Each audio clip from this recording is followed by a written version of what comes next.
Bop. Okay. Do you want to start? Hold on, mouse not working. Oh shoot! For what? You really. Oh, I did fill out the form. I remember. I forgot. I did fill out the form. I forgot. I'm sorry. I'm sure later. Just remind me. Oh shit. 4. Right? Okay. Wait. Is it What? 5 now? What about Waddle Wednesday? That's fine. My remote desktop is Oh, yes, please. Okay. Or like keep it propped slightly open. And also, you'll have to trim up the first like 5 minutes of the recording. But keep it propped slightly open so anyone who shows up late can enter. Oh, The lie. huh? Or why this like? We'll have to keep it propped open. Maybe you can put it on a first. Hmm? Yeah, that.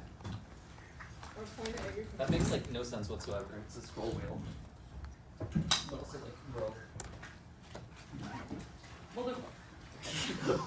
Well, that's in the recording Yeah, frame. we gotta trim that. Oh yeah. Oh, it started already? Yeah, it's been It's running already for about started. 2 minutes. That's okay. We can cut it.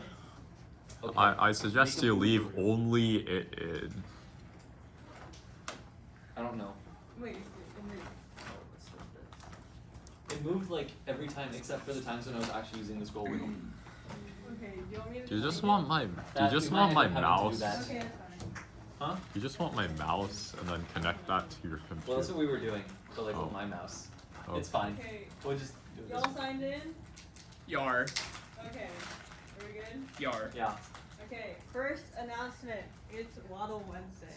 Happy Waddle Wednesday, guys. Should we not say welcome to lecture 4 serial communication first? Oh. Well, it's on the slide for that. There you go. Hi. Hello everyone. Welcome to lecture 4 on serial communication. Thanks for being here.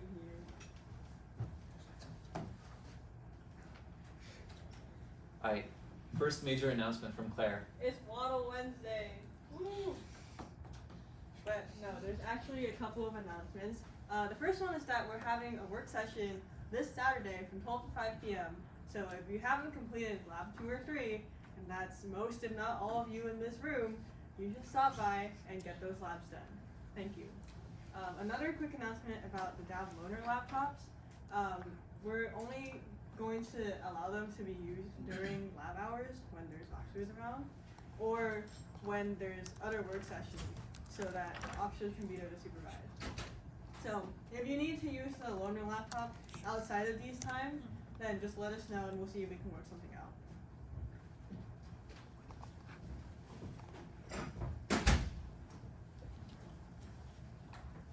Alright, so to quickly recap what we did in fall quarter. First we talked about gates, basic combinational circuits, you know, the M51A stuff. Then we talked about sequential circuits, so like also the M51A stuff. And then we talked about the FFT and other signal processing techniques.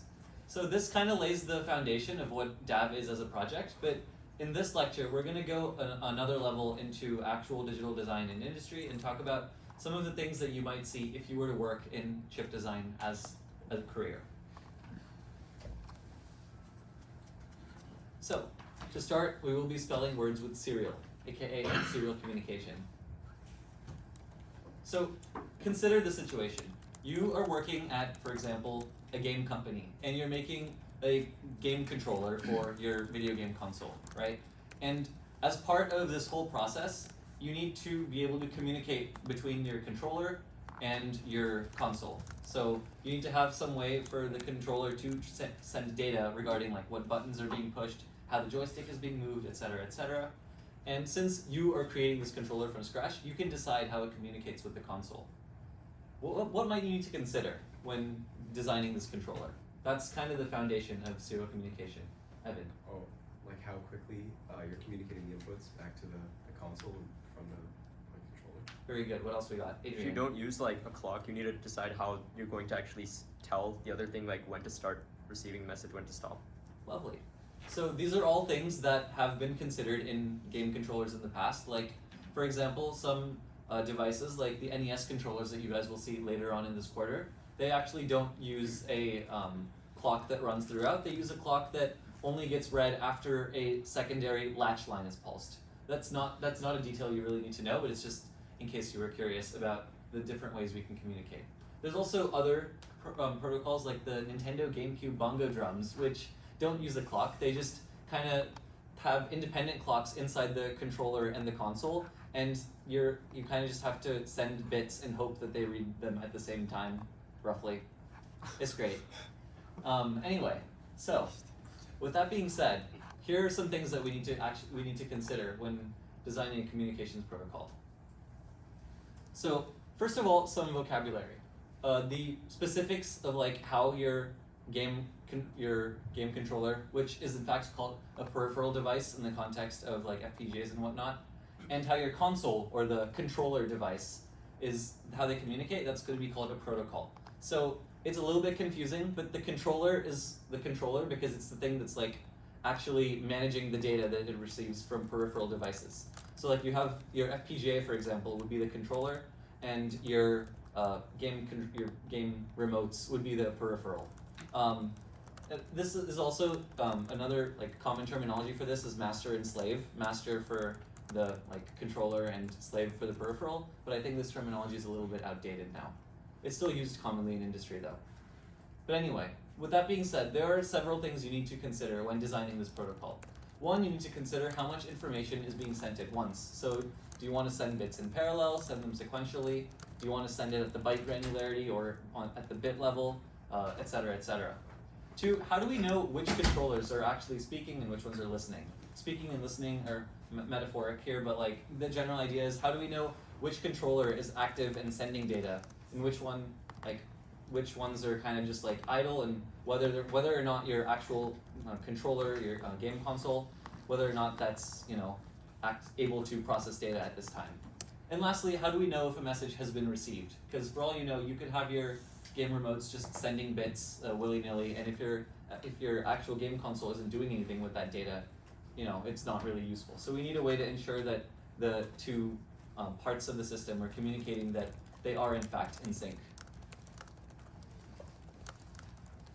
So in this lecture, we will be primarily studying serial communication protocols, which are where you have a bunch of data that's being sent sequentially, so like one bit at a time. This includes things like I2C, SPI, and even Ethernet and USB all do this. The alternative would be parallel communication protocols, which we won't talk about, but in these you can send data in multiple packets at a time. So, to boil down the elements of a good serial communication protocol, the following things need to be communicated.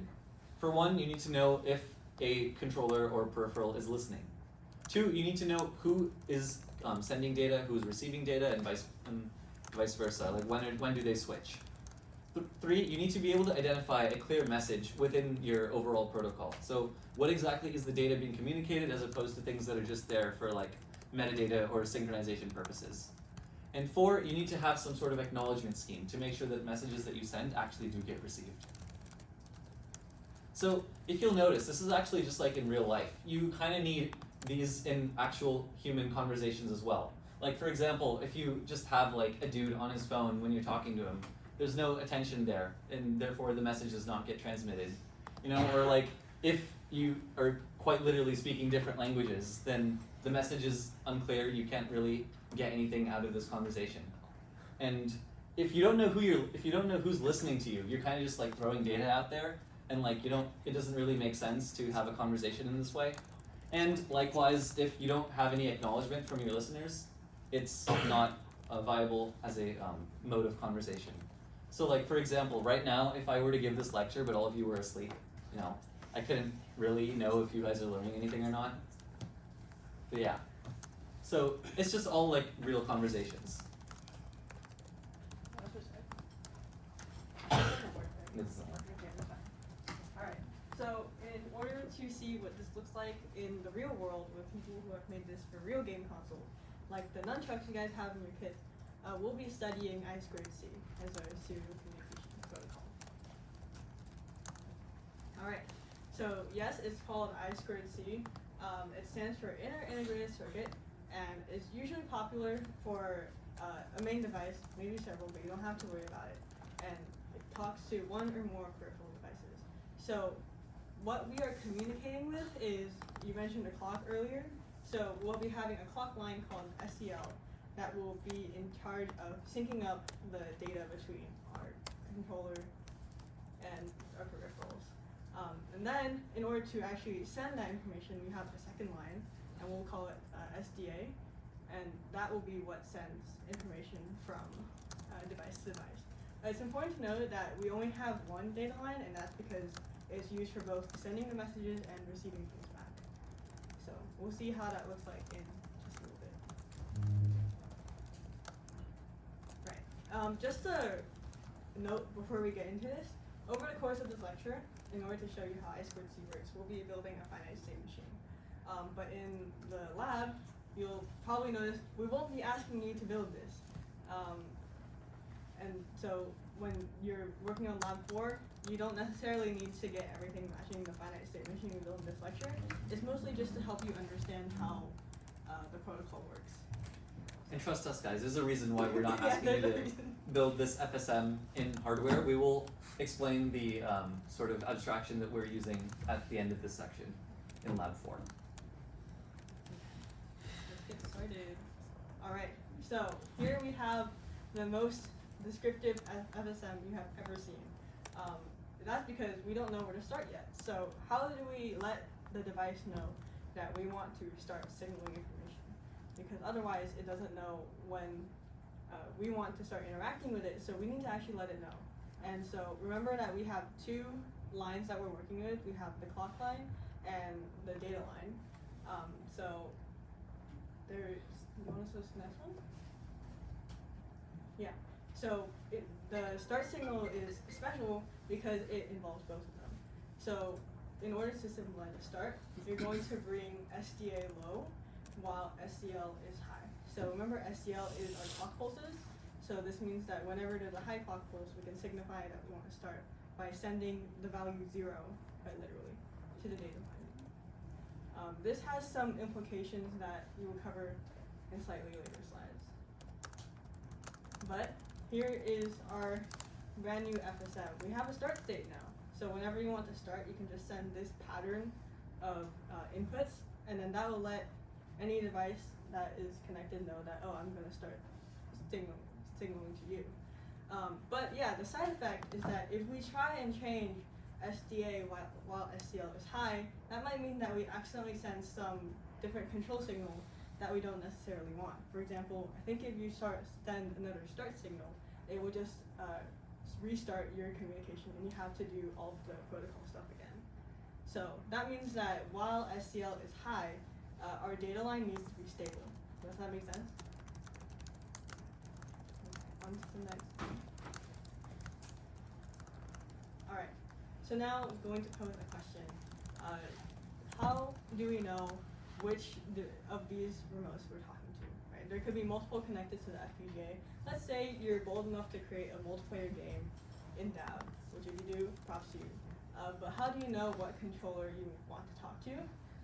In that case, we need to actually specify which controller. I'm going to start calling them peripherals because it starts getting confusing. We need to specify which peripheral we're talking to by sending an address. And this address is 7 bits, and we're going to send it over SDA while we use SCL, our clock line, to sync it up. So we're going to take a look at what this looks like in hardware. So you'll notice that SCL, it looks like a clock. That's what it is. And because of the specifications, we're sending things bit by bit, and usually we're sending it 8 bits at a time. So I have 8 bits here, and you'll notice that anytime SCL is high, the data is held stable, so we don't cause any start-stop signals. So can anyone actually tell what's being sent through this diagram so far? Is it like 1 1 0 1 0 1 1 0? Yeah. I think that's it. Yeah. If you go to the next slide. Yes.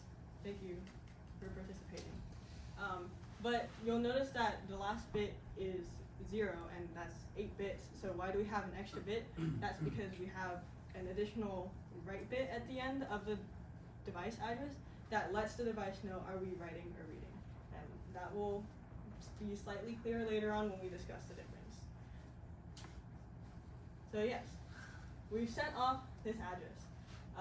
As we talked about before, we need to know a way if the recipient has received it. For example, in the phone call from before, if you're reading out your address to someone and they don't say or yeah after every couple of digits, like, oh, have you written it down or is it good?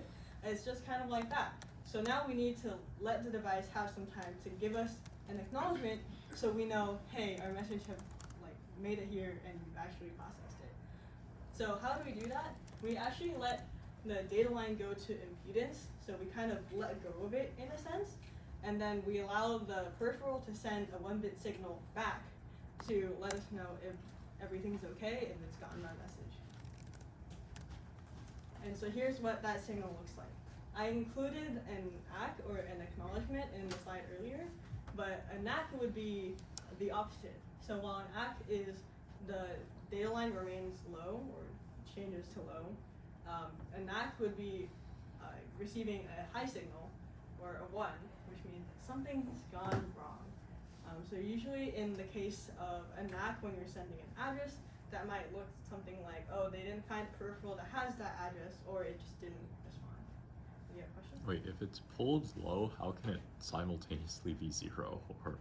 Or is it, or am I misunderstanding something? Like if SDA is pulled low, how can it possibly, if SDA is like let go and set to like high impedance, Oh, so we set it to impedance at the end of our 8 bits, so that's the device address plus the write bit, and then the peripheral will change that data line. Oh, okay. And then whatever it changes the data line to is the acknowledgement or not acknowledgement. Any other questions? So if it gets an acknowledgement, but isn't that gonna send another start signal because SCL is high and SD is low? Well, so basically, the actual part in which we hold the SDA at high impedance from the controller device is like in this entire region right here. So if we basically start right here and hold the SDA line at high impedance, is someone trying to get in? You're coming through this way. Kevin. We'll switch a room. What? So anyway, if we're holding this at high impedance from this point on, the peripheral will immediately, as soon as we let go of SDA, the peripheral will drive this to 0 or 1, depending on whether it's acknowledged or not. So in the case of like sending an acknowledgement from the peripheral side, it's not going to change SDA while SCL is high. It'll do that change like here, and then it'll still not be a control signal. Jerry. Right, so the start signal is only when you change SDA from 0 to 1 when SCL is high. From Yes. 1 to 0, but yes. Okay. But yeah, the Yes. key point is while SCL is high, so that's why all of our changes are happening when SCL is low. What was that? How do we know that SDA is going to go high when it's not acknowledging? It's defined by the spec. Okay. But if we know something has gone awry in the way it's been coded or all of that, or are we just not assuming that right now? That it like we either know it's acknowledging or not. Right, but usually if it's not acknowledged, you just restart and say something's gone wrong. Generally, this is what happens when you're sending a device address and it's not acknowledged, but there could be more reasons. Okay. So if those are outside of the cases you want to handle, you usually just like start over. Alright, thank you. Is this are these acknowledgements always done after every 8 bits, or is it just like, or can it be like variable depending on how much information you send?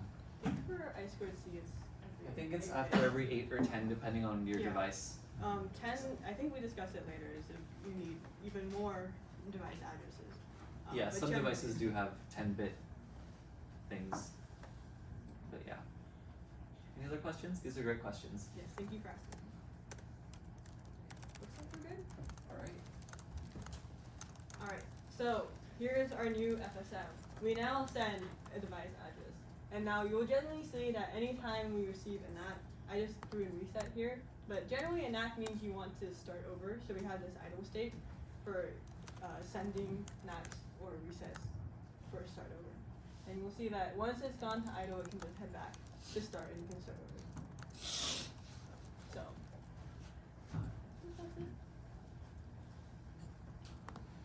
Alright guys, it's time for this section. Always make your next move your best move.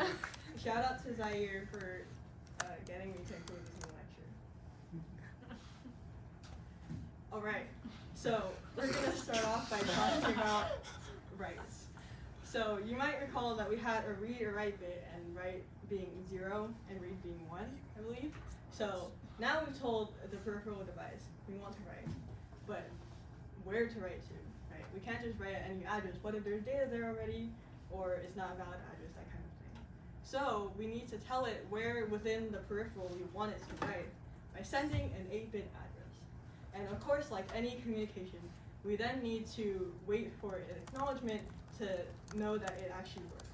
And inside the peripheral device, what actually happens is it moves its memory pointer to the register address that we send, if it works out well. Does that make sense so far? Okay. Next slide, please. Alright, so what if things didn't go well? There's 2 possible situations, there may be more, but these might be the main ones. Either the peripheral didn't recognize the command, or it's full, it can't accept any more data. So we didn't send a valid address. So if you get an ACK after this once again, then we want our I2C to go back to idle.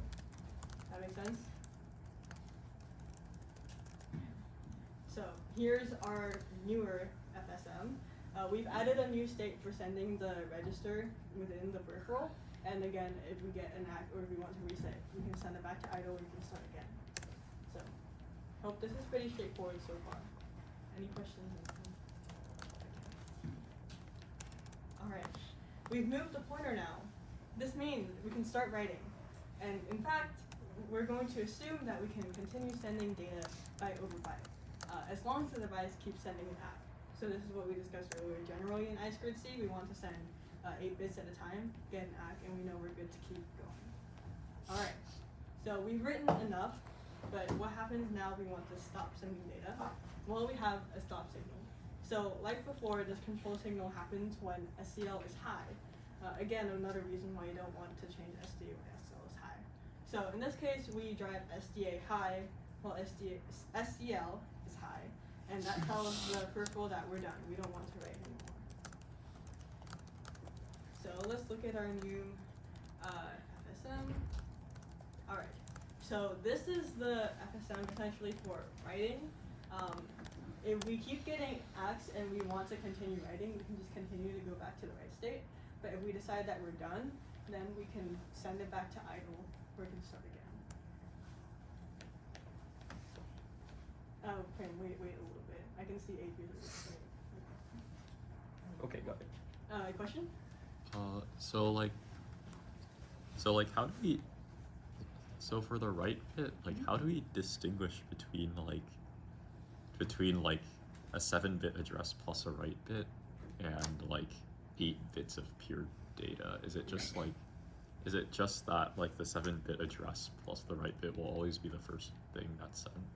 In this protocol, yeah, after you send the start signal, usually the first byte will be that device address plus write bit.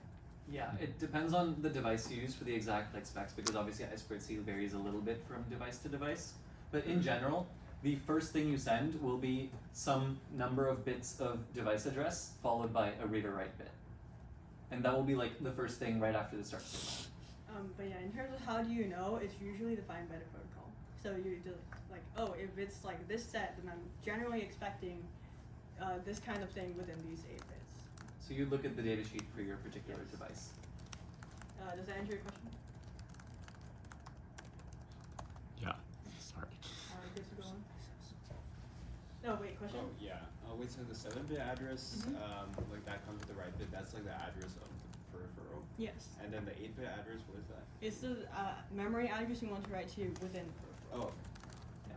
So like the device address is going to be like probably encoded in hardware somewhere. Right. I don't know, some read-only thing that your particular peripheral will respond if it sees that device address in the I2C data line.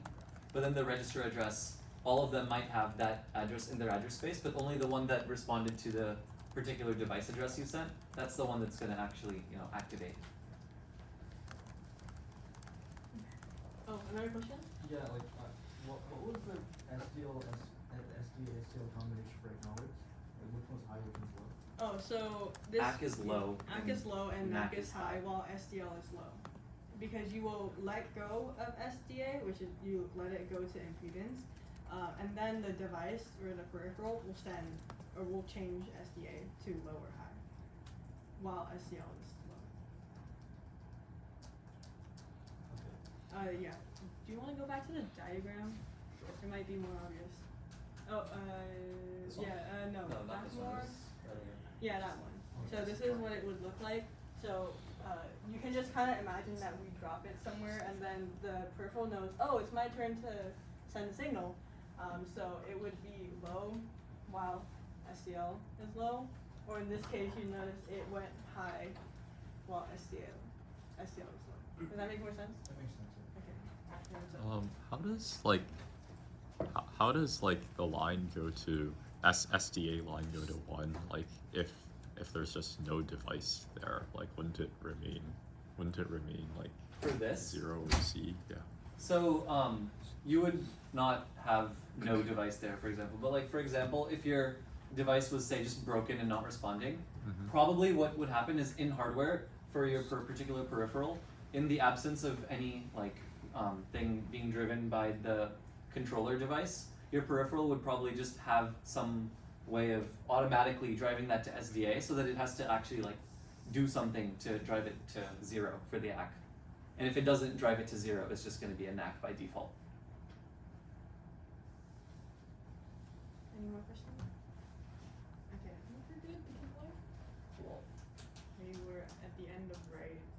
So, okay, next one. Alright, we're here. So, now we're moving on to reads. And how do we differentiate these from writes? So you might remember, oh, but we sent a read-write bit at the start. And can't we just change that to 1? But no, because the device will start sending, the peripheral will start sending data immediately, and we haven't had a chance to tell it where we want to start reading from, right? So this means that we can't set up a read and move the pointer. So in order to get around that, we move the pointer first by setting up essentially a dummy write.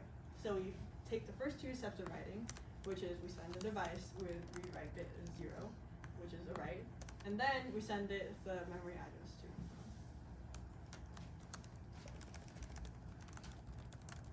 Okay, so we've moved our pointer, which is great. So what do we do now? Because obviously we're trying to read here. We need to give up.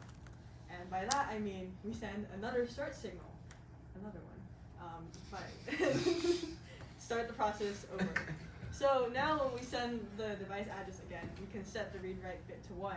And now when it starts sending over data, we know that it's starting to send it over from where we want it to read from. Does that make sense?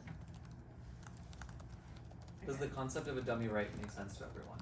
This is very important because in DAV, the particular peripherals that we use will basically never be writing to them. We'll always be reading, so it's important that you guys understand how reading works. Okay, what's up? Why didn't they just make like reading more efficient than writing, or You does might that? have to ask the creator that I squared C. If we'll always be reading, how do we know where to read from? That is, you check your data sheet and it should tell you, oh, we have an address that we should. Okay. Right there. Could you re-explain what the dummy write is? Yes. So essentially, you take the first 2 steps of write, which is you send the device address, but the read-write bit is 0, which means, oh, I want to write. And then when you send the register address and memory address, it'll move the pointer to that address, and then that's when we want to start over, right? Because we moved the pointer, and then we just can start over and we can start reading from there. So the first write was just there just to move the pointer? Yeah. Yes. It's like we're saying, we're gonna write here, so please move your memory pointer to this location. Actually, psych, we're not writing anything. Now you have to give us data. Yes. And all of this is because we can't read and set the pointer for some reason, so. Wait, what was the read-write bit again? Yes, Where so is- that's, the device address is 7 bits, and at the end of that you'll send 1 bit that will signify whether you want to read or write. So if you want to write, you send 0, and if you want to read, you send 1. Yeah, so remember at the very beginning, right after the start signal, we have a device address state where we send 8 bits. 7 of those bits are going to be the address of our particular peripheral, like its identifier, and then the 8th bit will just be us telling it, are we reading or writing? Okay. If we tell it we're writing, we can move the memory pointer somewhere. If we tell it we're reading, it's just going to immediately start spitting out data. So you have the dummy write, where you Yes. don't change anything, and then Correct. the next one you go. You And then you immediately restart, and then you ask for it to send you data by setting the read bit or the write bit to 1, 1. Does that make more sense? So the read write bit 1 is read and 0 is. Yes. Okay, gotcha. Question? So it's just gonna read the 8-bit that the pointer is at, and if you want to like continue reading whatever is after that, you have to send like the dummy right again. Oh, No, because you can. It'll basically when you tell it you want to read, it'll spit out a byte and then it'll move its pointer down by 1. So you can theoretically read as many bytes as there are in the device until you get to the end of its memory, Yeah. and then you have to reset the In pointer. this exercise, we're assuming that both reads and writes auto increment the pointer. Sometimes that's not the case, but we'll cover that in a little bit. A question? Going from reading back to writing, how does the protocol change, I guess, from going from writing to reading? If you want to go from reading to writing, Like back to, yeah. then you need to like stop it and then start again. Okay. But there's no like other manipulation of moving the pointer though? Okay. No, because when you're writing, it's like baked into the write Yeah, that you stage can- that you set the pointer to some location. Okay. Whereas with reading, it's not, which is why we have to do the write first. Question? So what's the start signal again? Start signal, I believe you bring it SDA low while SDL is high. Okay, so you send the start signal and then you're sending another like 8 bits with like same With the set of same values? device address, Yeah. except this time the read The bit read bit is is now 1 one instead of 0. or read, Okay. Any other questions? And these questions are good because this is what you'll need for lab 4. Yes, and this stuff is really confusing, so we encourage questions. Wait, Justin. so like, why does it not prompt you to specify like a memory address after you specify the read bit, just like the write bit? That's what's in the protocol. Yeah, it's just kind of the old people in the 1970s designed it that way, and unfortunately they didn't ask us first, or we would have told them to like fix it. We fix it from before existence, yeah. Ethan. So to clarify, in order to read something, you send the address, peripheral address with the write bit first, and then you send a start signal, and then you send the same address. But after you send the peripheral address and write bit, you send the memory address to move the pointer. So we have the device address, and then we have the register address, which is where we move the pointer, and then we send another start signal and start reading. And why is it that you can't read and set those memory address pointer again? Because that is what the old people in the 70s decided, Okay. of course. Okay. Wait, so if you read, is there still the 8-bit like memory address like or register like thing you have to send? No, there's nothing. It You just start sending data. You say you want to read, and then it immediately just starts sending you bits of data. Okay. You mentioned that there's different protocols, right? Yes. So if you have different peripherals, Yes. do you have to just like look up the different protocols for each of them and then? Yeah. Mhm. And so sometimes you might need to actually find out how these protocols work, and for that, hopefully we'll have a workshop that shows you how to Yeah. test these things, because we went through that last year. Any more questions? Okay. Alrighty. All right. Here is our new, slightly terrifying FSM. So you'll notice now, if we actually want, write is the same, but if we want to read, now we have to start again, and then send the address again. So that's where we're at right now. So we've started, but notice that this time the write bit is 1. That's the only difference. So we're all clear on that part. Again, we're not going to be implementing this FSM in hardware, so like you guys should understand the intuition behind what we're doing, but not necessarily the actual, like I guess nitty gritty of the FSM. Yeah. Justin. Is it already implemented like on the peripheral device, or like what will we then be doing, or is We it? will be implementing the I2C driver, but we came up with a sort of more abstracted way that seems to work a little bit better, that will allow us to kind of simplify this whole thing into, say, I don't know, 4 states instead of 27. I think we're good to continue. So we're almost there, guys. We're almost there. But so reading is pretty similar. You can just continue reading and then wait for an ACK after each one, I believe. And then either we get an ACK, and that means that the peripheral is out of bits to send, or we can send a stop signal saying, hey, we don't want any of your bits anymore. And then, just as before, we'll send our FSM back to the idle state where it can start and do whatever it wants. Does that make any sense? Yeah. But actually, this is a question that was like from before. Yeah. So, let's say I want to read like the location of a joystick, right? Mm-hmm. So it's always going to be in the same memory address in the joystick, correct? Yes. So does that mean like every time I want to read it, I have to like read it, it auto increments, and then you have to reset the pointer back, and then you read it again? Mm-hmm. Okay. Yeah. So like for our nunchucks, for example, there's I think 6 bytes of storage or 6 registers in our nunchuck that store the X and Y of the joystick, the like X, Y, and Z of the accelerometer, and then the states of the buttons. And that in total I think is like 48 bits. So you will look at the datasheet to see how exactly this sort of where exactly these bits of information are stored, and then you would read all of them, and you would have some other module that processes those bits into actual useful information. Any other questions? Okay. Alright, so here is your recap on how to read. Because yes, we know it's confusing.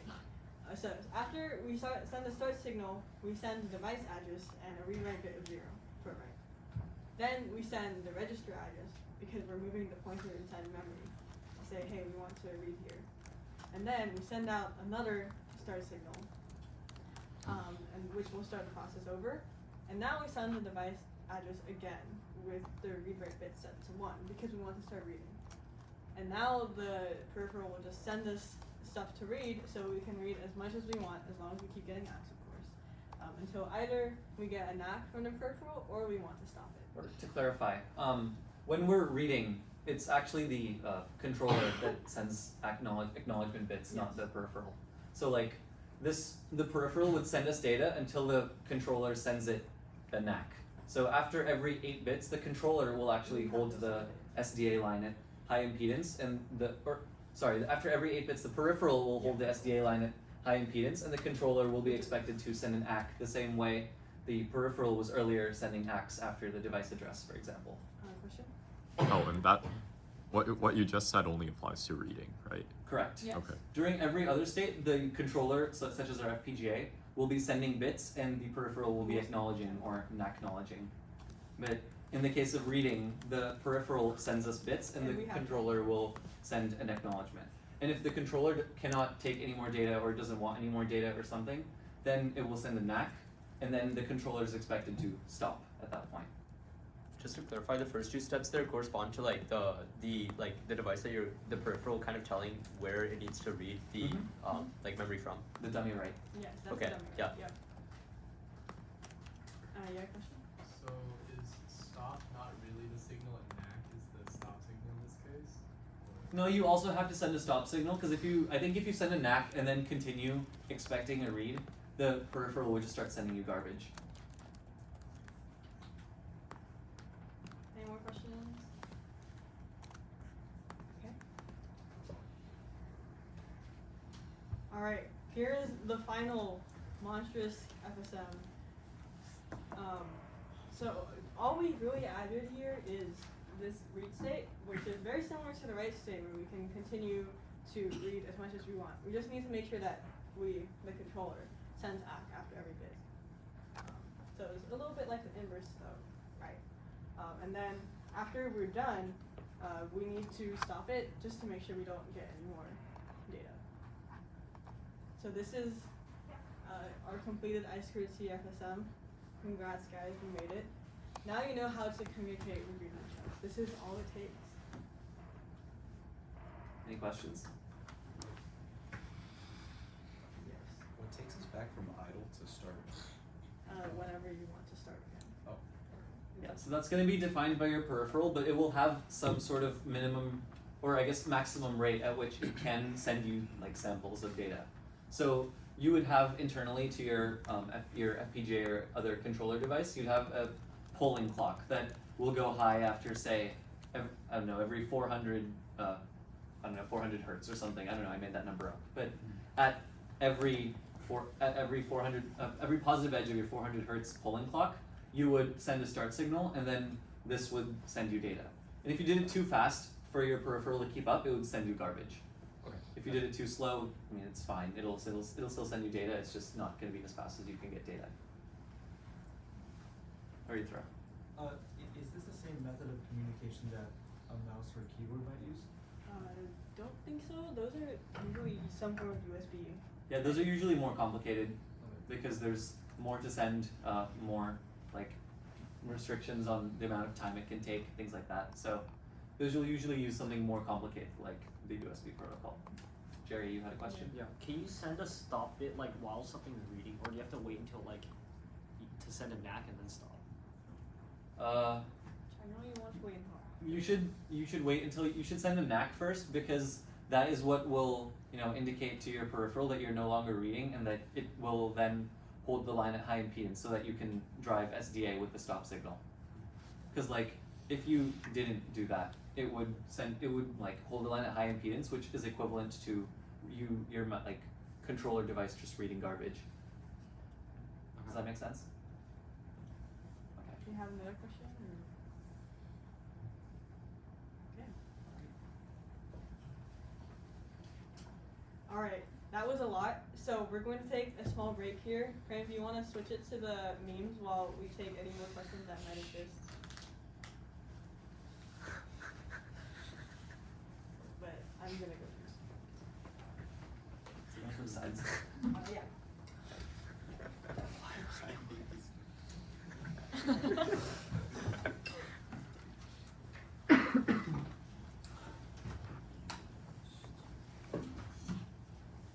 Are there any questions about I2C, about the memes, about our existence as human beings? And why we weren't alive in the 1970s Real. to change I2C. Yeah, what's up, Brian? Is shipping on these hands free? It says so. It says Shipping available. Yeah. Ooh. What's your like selection process for the memes? What do you find? I found all these this time. Yeah, Claire found all of these because Claire made like most of this lecture. Yeah, usually I actually just have something where I used to send a saved funny memes, and so whenever I make these lectures, I just scroll up farther and farther and farther. And also they have to go through the, like, this video is being recorded and will be put on YouTube. Yeah, sometimes we find memes but they have swearing in them, so we like censor them before putting them on the slide. We're not even swearing, it's just like sometimes did you like when censor I any want of this on the internet. I don't know about these. Claire, did we censor any of these? Nope, no, these No, are okay. These are 100% clear. But I think last lecture we had the who is Victor meme, Oh, and right. that one was censored. And then also the Marco Polo one was also. Oh yeah, that the was like in the first or second. yeah, the Marco Polo one was also censored. Anyway, any other questions? Cool. Okay. That's enough break. I think this section is still mine, so. Oh. Okay, it's fine. Alright. Got one more quote for you, perhaps. You don't know this. Life is like golf. It's not easy. I2C is not easy, but you guys made it through, so congrats. Yes, this is still DG Calorie. Alright. Please take a moment to read the slide title. Alright. So this was asked earlier, actually. Can we just set one address and then just run with it and forget all of our worries forever? Not always. In fact, the read-write pointer incrementation method, aka whether you have to like read one bit and then send another, and so on, that is specified per device. So if you were to choose a different device than nunchucks, you'd have to read the datasheet to see what kind of communication it wants.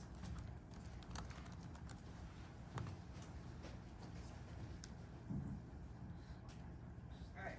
In fact, please read your datasheets in general, because there are several specifications for each device that might change, and don't assume that it's the same for every single one. For example, the speed of the clock that syncs your devices, very important.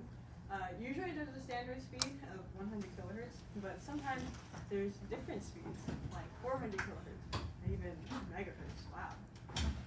And then addressing, which we also got to bring up earlier, is the standard is 7 bits, but as we said, sometimes 10 bits can be used when you need more device addresses. Alright, some more. And again, another thing that was brought up, which is what are the valid addresses that you can read from and write to? This will also be specified in the data sheet, and sometimes there's just one. So if it only has one register, sometimes you don't even need to send it.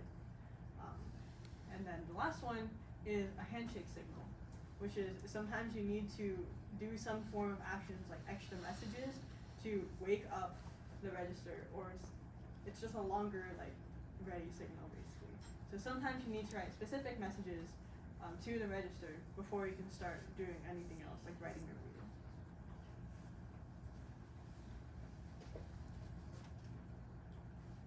Alright, so for example, here's our nunchucks.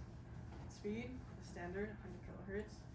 Here's the register we're writing to, and you'll notice that we only have read auto increment, but we're only reading, so it's fine. However, what if we're lying to you? Read the data sheet. Thank you. It'll be included in the lab course. Are you lying to us? You'll have to find out. Oh. So the 0x52 register Yes. address, is that like, let's say it's for like one button or something, but then to like read the joystick it's like some other register, like No, it'll all be included when you specify. I think Payne was talking earlier about how there's like, what, 6 or so registers for all of that Yeah. data, and then you can just kind of cycle through them. Yeah, there's 6 registers that actually like use that actually store the data. Then there's a couple of other ones that just exist so that you can write handshakes to them. So as Claire said, like a handshake is when the device requires that you write a certain message to a specific register. This is one of those registers. You have to write, I don't remember what the message is, but you have to write some sequence of bits to this register before the nunchuck will ever send you any data. okay. It's like a secret password. But there's like 6 other registers. Those are the ones that you'll actually read data from, yes. Okay. So it would be like when you first turn on your FPGA and your nunchuck, you would send the handshake, and then since our nunchucks are quirky like that, you do another handshake to a different register. And then after that, you start the whole reading and writing, and now that you've said the 2 handshakes, you can just continue writing and reading for eternity. You don't need to send the handshakes before every single read.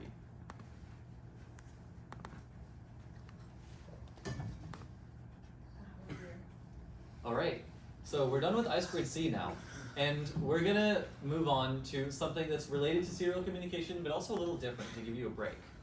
These are called FIFO buffers. And in case you were curious, yes, the buffering icons are in fact called throbbers. If you don't believe me, Google it. Yeah. We're not lying this time. So, consider, you are taking notes in class because you guys all go to class. But your professor has majored in rapping, and your professor spits fire so fast that you just keep losing information. The professor says things, but you just can't keep up. Or you just type and write slow, so it's not the professor's fault, it's your own skill issue. Either way, this is a problem, right? Because you don't want to lose data.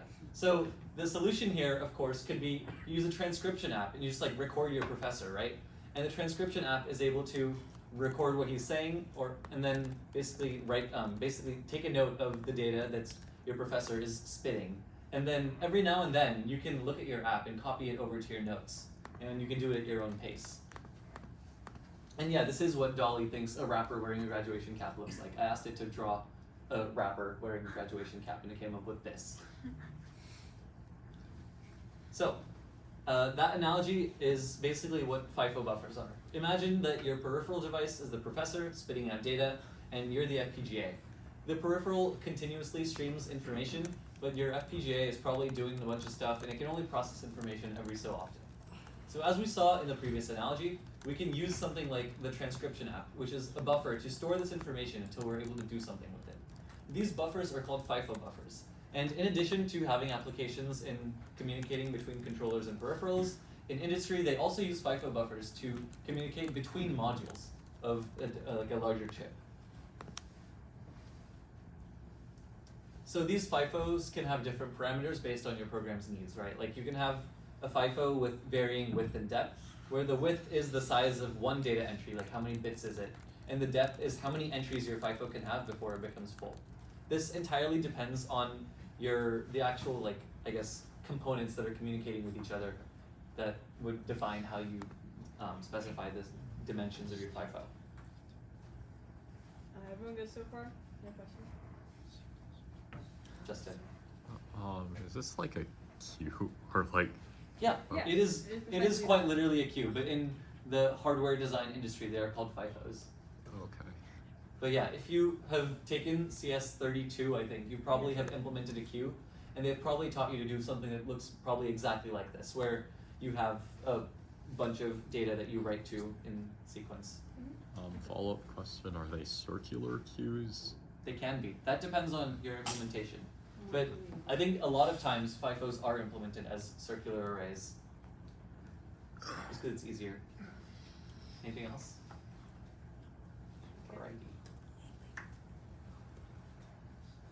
So both the writing to the FIFO buffer and the reading of the FIFO buffer by their two independent modules or devices, they need to be clocked somehow.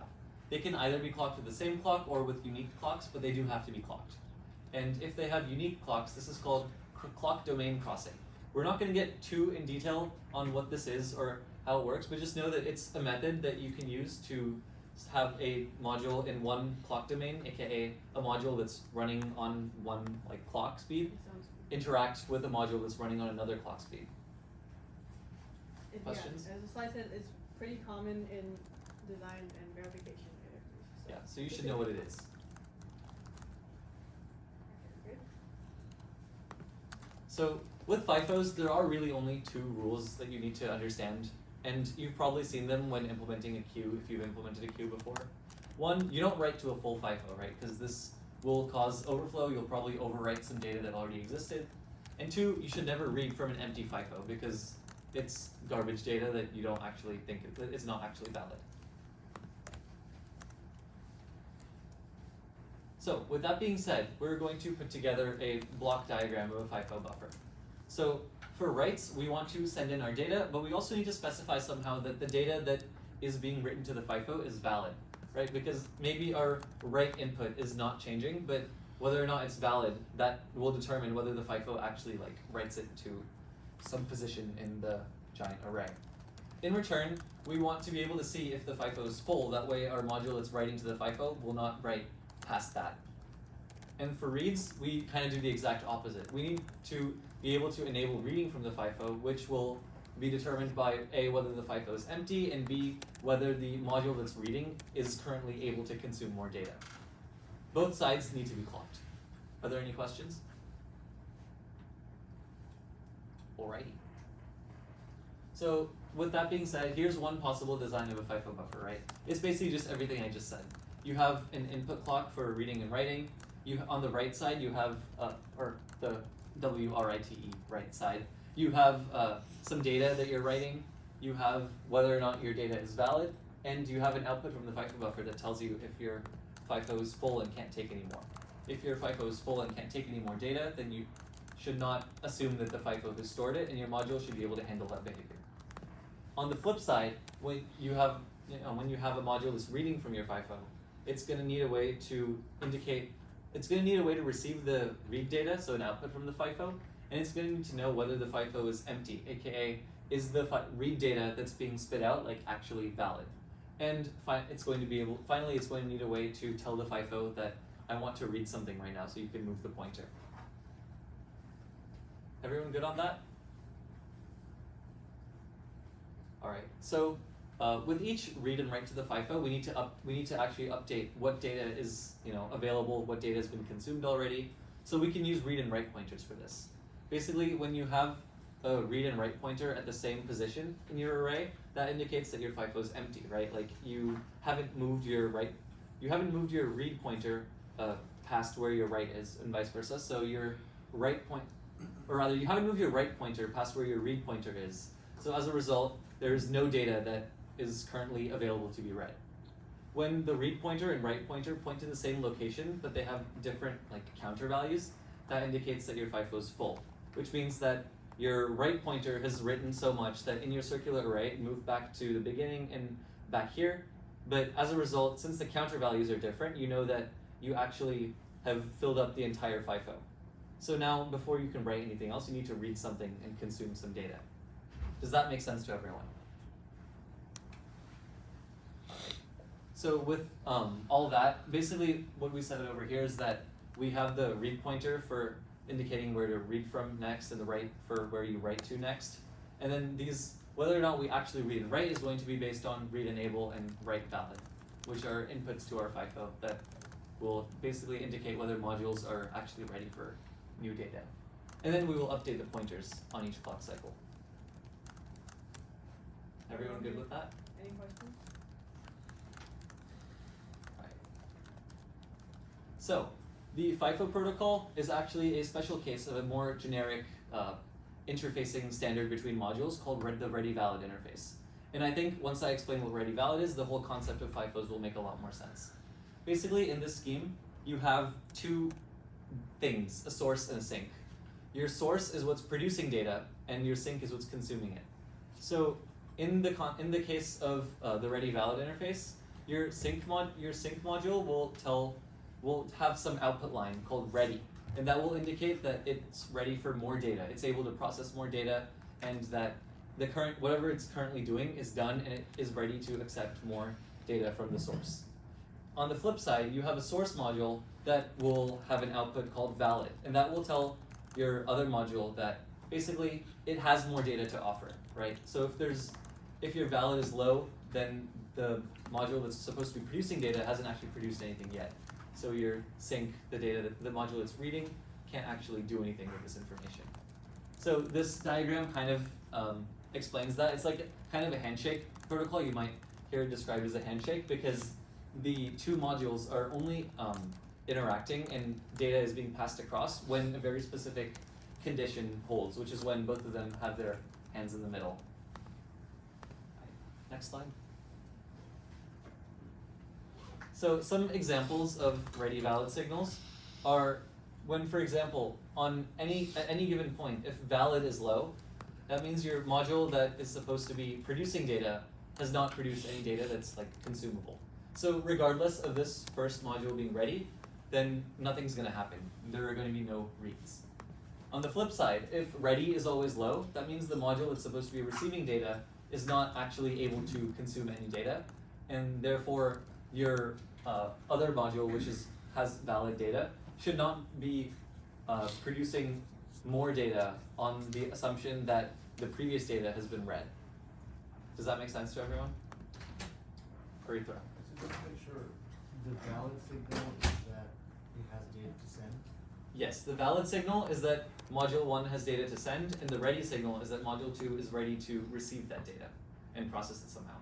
One more question, so like, when we're talking about like it with the module, are we talking about the FIFO buffer? It can be.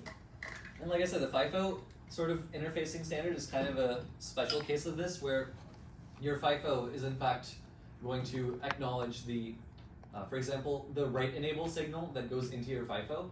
That's like a ready signal.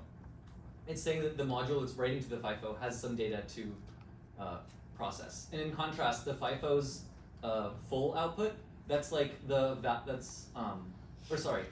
write enable is a valid signal that is telling your FIFO that the module that's producing data has some data that's valid and can be written to the FIFO. And in contrast, the FIFO's full output is the ready line that's saying, oh, this FIFO has space available. Does that make sense? So you're saying this interface can apply to like different devices? Yes, you can use this whole scheme to build FIFOs, or you can just have modules interact directly with ready and valid. And they can be designed such that when you define a module to pass its ready and valid lines into each other, you can actually basically have them interact directly. But typically you do it through a FIFO. Any other questions?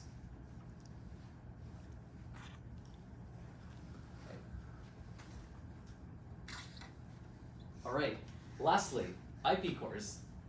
So, Just ready for both of you guys. Fair. It hurts when I PE. Anyway, so lots of digital designs will use things like clock dividers, RAM, floating point math, etc. But like, if everybody had time to write their own version of a library or like a module, this would be a huge waste of time, right? Because this would not really, there's no point in creating modules that everyone has already written before. So in other programming languages like Python, etc., there are libraries to basically reuse code that someone else has written. In digital design, these libraries are called IPs. So IP stands for intellectual property, but basically, it's in any FPGA design software. It's going to be a bunch of libraries that are licensed from the person who designed the FPGA. So in Quartus, we have a tools IP catalog menu that you can use to access this IP catalog. And there's a bunch of fun stuff in there like PLLs, RAM, ROM, etc. So this menu, this IP catalog, this is where all of the IPs live. You can scroll through it yourself if you're curious, but we're only going to be talking today about PLLs and RAM, the two probably the ones that we'll use the most often. So in Lab 2, we made you build clock dividers. However, these clock dividers kind of have a weakness.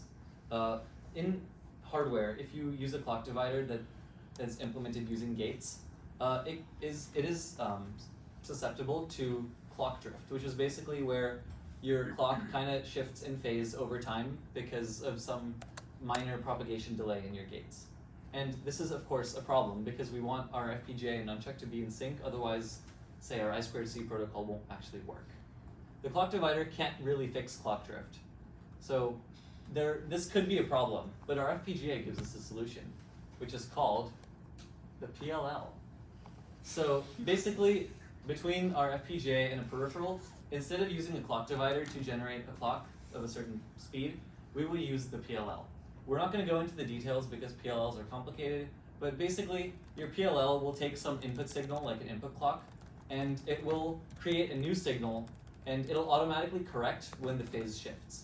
That's why it's called a phase-locked loop, because the phase of your output is automatically matched to the phase of your input. If you want more details on how PLLs work or how to build one, you should take RAP, because they teach it. Arithra. So are IPs something that only apply to virtual hardware with Quartus and Vesta? What do you mean only apply? As in real physical hardware, is there something equivalent to IP? Oh, yeah. The IPs that we use in Verilog, or that you create in Quartus, is going to be synthesizable on your FPGA. Okay. Your FPGA will have some built-in circuit, or it'll automatically synthesize some circuit based on the IP that you want to instantiate. So in the case of our PLLs, our FPGA actually has hardware that will do this. And it's separate from the logic units that you program using the synthesis tool. Justin. And this is provided by the FPGA manufacturer or Yeah. someone? Okay. Or either the manufacturer or whoever creates the development board. Any more questions? Right. And then the next one we're going to talk about is RAM, right? So until now, you've probably just been using registers to store memory for anything in a sequential circuit. But if you need to store large quantities of information, it becomes difficult to just use registers because you're limited in how many you have. Because registers take gates to synthesize, and of course, as a result, each FPGA only has a finite number of registers on the board. So using registers to store large amounts of memory becomes very difficult. So we need a way to actually store large amounts of data without occupying the logic units. The solution is RAM.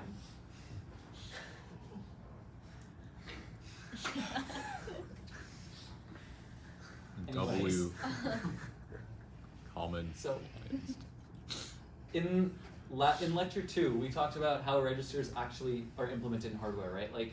You have a bunch of gates that sort of form a feedback loop into themselves. You have a enable line, etc., etc.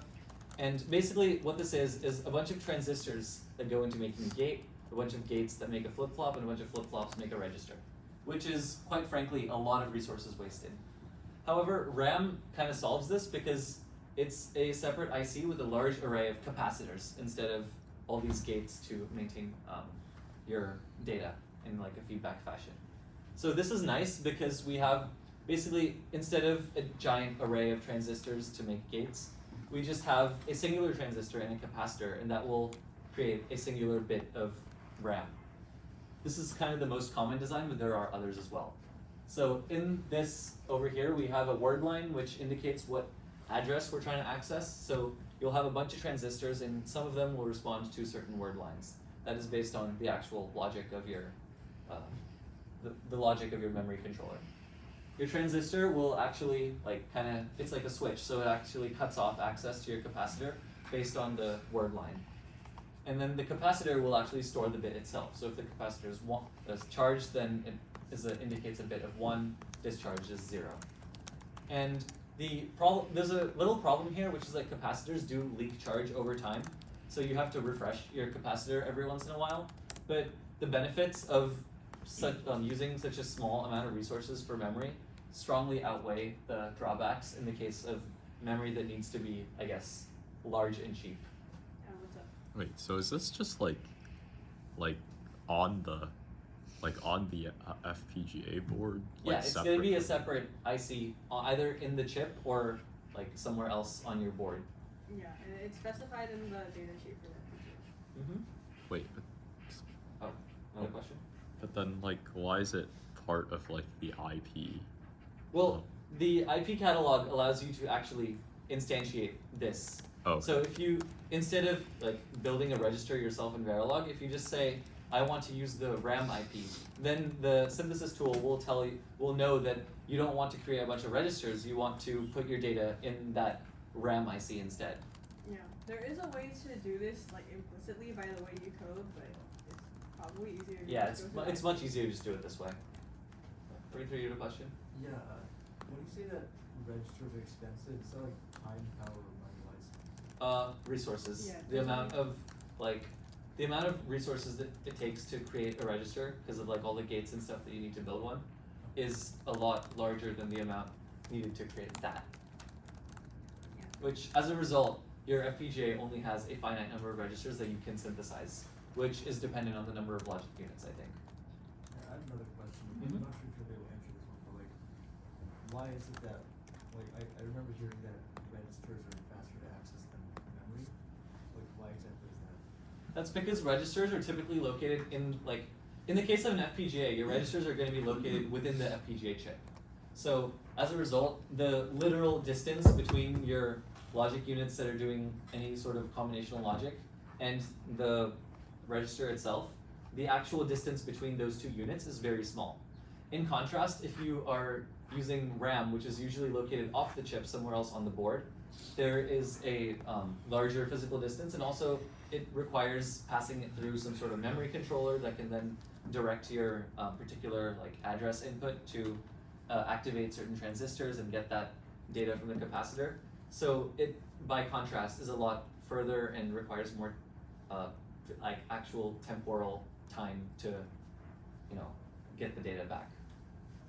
In the case of computers, which you've probably heard that in CS33, that register is cheap and main memory is, or rather registers are fast and main memory is slower. It's because of the same thing, except it's like a little bit higher level of abstraction. Registers are going to be located in your CPU, but registers themselves may not necessarily be implemented with gates. They might be implemented with some sort of memory cell like this one that's located directly on the processor. So when we talk about registers in the FPGA context, it is potentially different than when you talk about registers and RAM in CS33 or a class like that. Oliver. So in the case that when I turn off, I don't provide power anymore, RAM just loses all its information due to leakage with the capacitors, is that right? Yep. So then how can computers remember stuff over a long period of time when you turn it on? So there are actually different kinds of RAM. In the case of our FPGA, we will probably only be using RAM that does not in fact persist when you turn off the device. Yeah. There are other implementations of RAM that do retain their charge like that. for example, you can design RAM that will actually retain its charge when you cut off power, because capacitors can retain charge for some period of time, and if you have some internal circuit to manage that, then you can, or like a capacitor that can store its charge for longer, you can have RAM that does not disappear when you delete everything. But oftentimes, the reason for that is because in actual computers, sometimes they will, instead of storing everything in RAM before you turn your power off, anything that's in your RAM will periodically be written to, say, a swap file, which is a file on your hard disk that will contain the contents of your memory. And as a result of writing to the swap file, when you turn your computer back on, everything that's in the swap file can be restored to your main memory. And then it's like it never disappeared. But that's more of a computer architecture thing than a PGA thing. Any other questions? Cool. All right, so congratulations, guys. We are through the serial communication lecture. So what have we learned today? We've talked about serial communication with the I2C protocol. We've talked about sort of a generalized version of serial communication with FIFO buffers and ready valid. And then lastly, we talked about IPs. So these will all come into play during Lab 4, ideally. We'll get that out soon, I think, probably by the end of the week, but we're still working on it. And yeah, thank you guys so much for being here.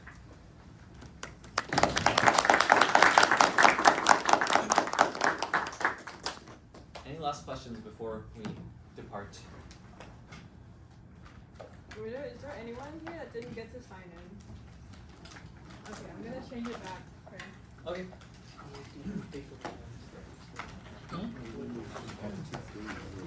I think RAM stands for random access memory.